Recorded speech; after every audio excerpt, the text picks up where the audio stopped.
எபிரேயர் 12வது அதிகாரம் 1ஆம் வசனம் வாசிங்க.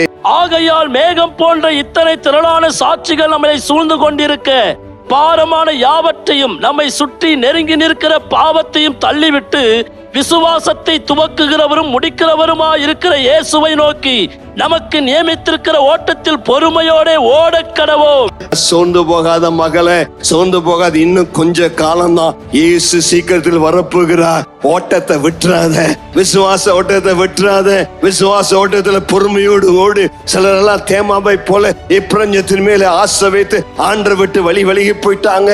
சில லோத்து மனைவி போல பின்னிட்டு திரும்பி போயிட்டாங்க.